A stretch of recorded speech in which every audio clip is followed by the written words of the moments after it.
Victor Kane looked like the perfect traveler, impeccably dressed, quietly confident until a single glass of spilled vodka turned him into the center of a nightmarish chase through the dark, hidden corridors of Northgate International Airport. The winter night at Northgate International Airport carried the crisp chill of early January, a time when the terminal usually pulsed with the calm rhythm of travelers heading home after the holidays. Lights from the high glass ceiling glowed against the dark sky, reflecting off polished floors where hurried footsteps blended with the low hum of distant announcements. In the middle of this steady flow, Victor Kane moved with an almost magnetic presence. His tailored charcoal suit fit perfectly, his leather shoes gleamed as though freshly shined, and his confident stride suggested a man who controlled every detail of his life. Yet, to those who passed close enough, there was something slightly off, a faint scent of alcohol and a sharp tension in the way his shoulders stiffened with each step. Victor had arrived hours earlier from a demanding business trip,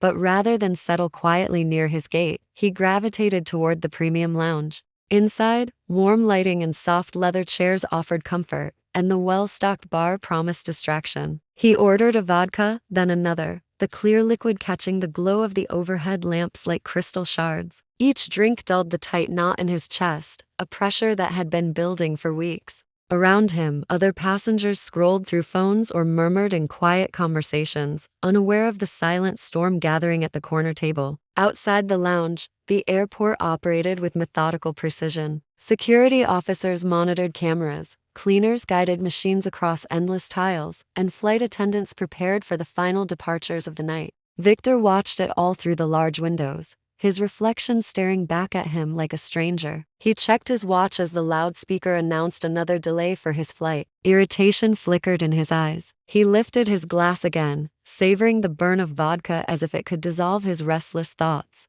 Cameras captured his small movements, the slow sway as he rose from his seat, the subtle tightening of his jaw, the way he lingered at the bar for a final pour even as boarding time approached. Nothing about him shouted danger, yet something about his focus, the careful clutch of the glass, the impatient glance toward the gate hinted at a volatility just beneath the surface. To the casual observer, he was another late traveler, soothing boredom. But the security monitors told a different story. They recorded a man whose controlled exterior was beginning to crack, a figure about to turn an ordinary winter night into something the airport staff would never forget. Victor left the lounge with a faint stagger, the cold air of the concourse rushing over him as the automatic doors slid open. The hum of late-night travel surrounded him, rolling suitcases, hurried footsteps, the occasional sharp announcement from the overhead speakers. He moved with purpose, yet his steps wavered just enough to draw glances from nearby passengers.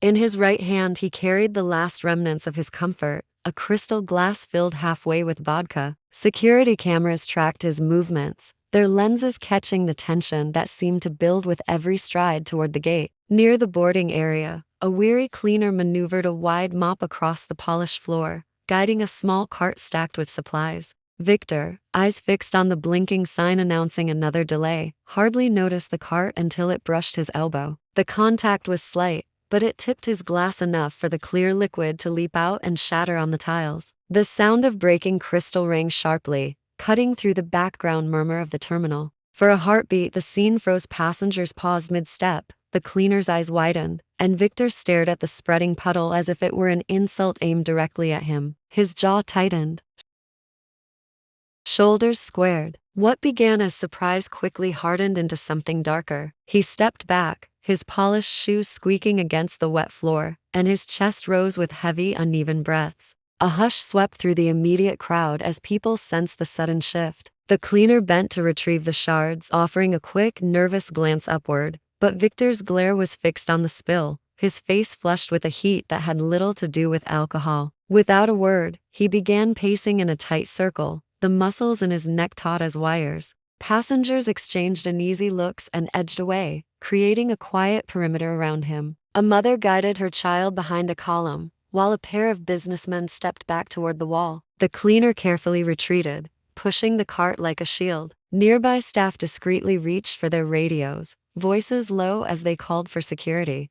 Victor's fists clenched and unclenched, his movements sharp and restless. He stared at the broken glass as though it symbolized something far greater than a simple accident. Around him, the terminal remained outwardly calm, but beneath that calm ran a current of tension, the kind that precedes a storm. What had been a minor spill only moments before now felt like the first crack in an evening that was about to spiral far beyond anyone's expectations. Victor's sudden motion startled everyone. Without warning, he lunged away from the boarding area, his shoes skidding slightly on the polished floor as he broke into an unsteady run. The cleaner froze mid-swipe, passengers gasped, and a ripple of alarm moved through the crowd. Two airport security officers, alerted by earlier radio calls, immediately set off in pursuit, their footsteps echoing through the concourse. Victor's tall frame darted past a duty-free shop and veered sharply toward a staff-only corridor, a place marked by bold red signs that most travelers never approached. The door he shoved against was meant to stay locked, but a technician leaving moments earlier had failed to secure it. Victor slipped through before the officers reached him. Inside,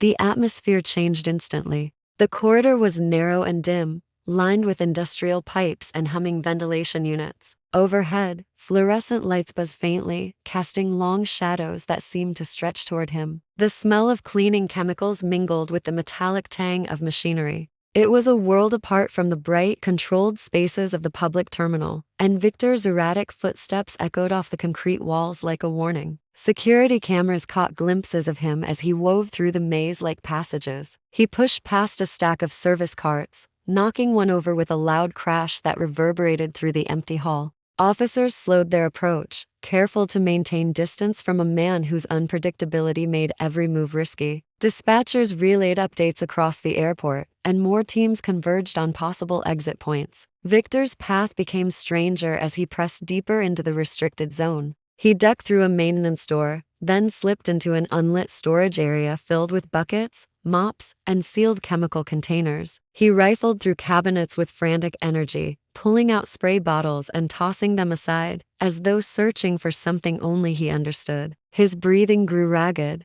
the sound carrying through the darkened space. One officer positioned near the entrance signaled for backup but hesitated to enter. Victor's behavior suggested no clear plan, just a spiraling desperation that could turn dangerous in an instant. The silence after the crash of falling supplies felt heavy and electric, broken only by the low hum of machinery. The man who had once appeared polished and controlled was now a silhouette of chaos, lost in the hidden arteries of the airport, while a growing network of security personnel closed in, aware that a single mistake could turn a tense pursuit into a full-blown crisis. A sudden flicker of light startled the security team as they closed in on the maintenance wing. The overhead bulbs blinked twice and then cut out completely, plunging the long concrete corridor into darkness. For a heartbeat, everything was silent except for the faint hiss of the ventilation system. Emergency alarms stayed quiet, but the unexpected blackout sent a surge of unease through everyone on the scene.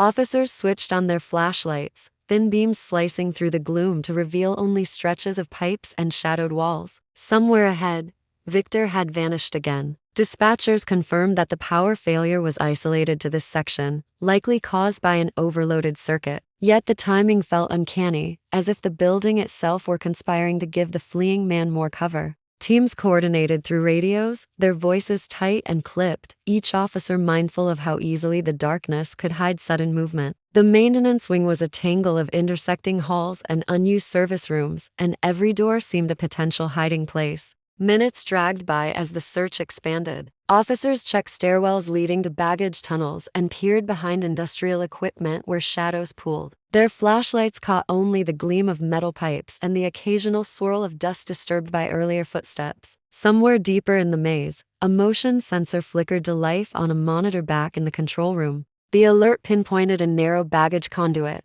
rarely used except for seasonal overflow. Security teams redirected, careful to move quietly, their radios lowered to whispers.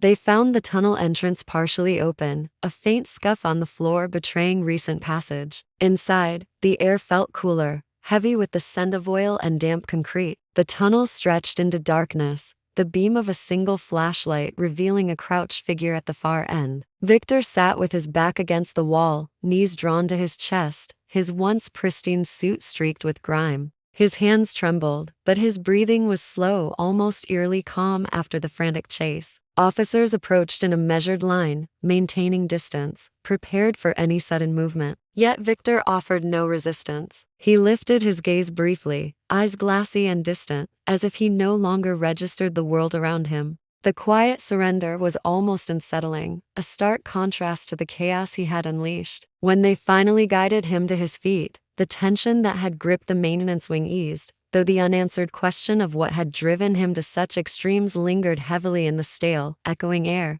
The investigation that followed unfolded like the slow peeling of a tightly wound knot. In the hours after Victor's silent capture, airport officials and local authorities worked through the night, gathering footage, interviewing witnesses, and mapping the strange path he had taken through the restricted corridors. Every detail mattered: the unlocked staff door, the brief power outage, the abrupt calm that settled over him in the baggage tunnel. What began as a simple disturbance had become a case study in how quickly a controlled environment could unravel. Background checks revealed a man whose public image gave no hint of volatility. Victor Kane was a respected financial analyst known for meticulous planning and quiet precision. His coworkers described him as methodical and reserved, the kind of professional who triple-checked figures and never raised his voice. Yet hidden beneath that reputation was a mounting strain. Weeks of sleepless nights and relentless pressure from a looming corporate scandal had left him brittle. The business trip he had just completed involved tense negotiations that could make or break his firm.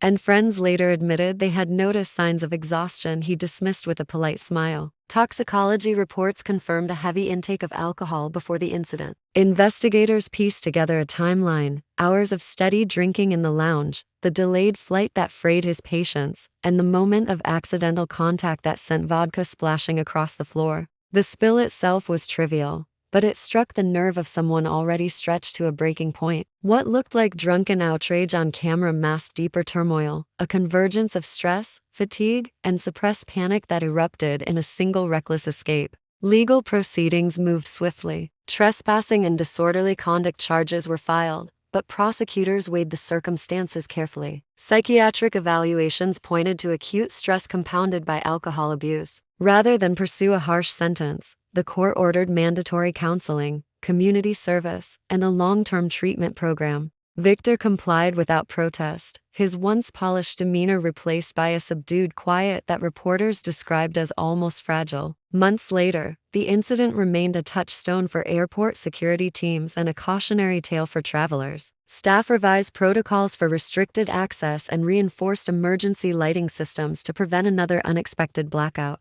Passengers who had witnessed the chaos still recalled the unsettling transformation of a seemingly composed man undone by a single spilled drink. What lingered most was the reminder that beneath tailored suits and calm smiles, hidden battles can smolder until the smallest spark turns an ordinary night into a story no one forgets.